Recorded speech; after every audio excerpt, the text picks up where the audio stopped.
காய்ந்த வயிறு கஞ்சியைத்தான் தேடும் கடவுளை அல்ல என்று ஒரு பேராசிரியர் பேசிய வார்த்தை என்னை சிலிர்க்க வாய்த்த ஒரு பேச்சாய் என் மூச்சை நிறுத்தி நகர்த்தியது.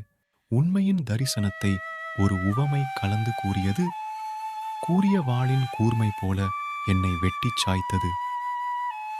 இங்கே என்ன உண்மை என்பதை விட, கஞ்சிக்கு கையேந்தும் கையறு நிலையில் மக்களை விட்டு வெறும் பொய் வாக்குறுதிகளை உயிரோடு இருக்கும்போதே வாய்க்கரிசி போடும் வார்த்தையால மேடை பேச்சின் நிஜங்களை உணராத மக்கள் அவர்களின் வாழ்வின் பிறப்பில் பணி பூர்த்தி செய்யாமலே போய் சேர்ந்து விடுகிறார்கள். இங்கே தேவை கஞ்சி அல்ல, வஞ்சிக்கும் கயவர்களை களையெடுக்கும் நிஜ உள்ளங்களே. கடவுள் கூட கருணையில் கயவர்களை விட்டுவிடும். இங்கே விடுதலை என்பதே தண்டனை என்று உணரும் வண்ணம் மிகப்பெரிய தண்டனையை இவர்களுக்கு கொடுக்கும் மிகப்பெரிய தண்டனையை கண்டுபிடிப்பது மட்டுமே. மாற்றான் என் வீட்டை ஆண்டால் இப்படித்தான் என் வாழ்வு கேடுகெட்டு தெருவில் போகும்.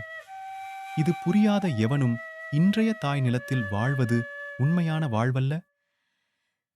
ஏதிலியாய் இங்கிலாந்தில் வாழும் ஒரு ஈழத் தமிழனாய் என் நிலம், என் ஊர், என் மக்கள் என்று வாழாமல் எங்கேயோ ஒரு நிலத்தில், ஊரில் யாரோ மக்களுடன் வாழ்வது வாழ்க்கை என்று சொல்லுவது மிகப்பெரிய பொய்.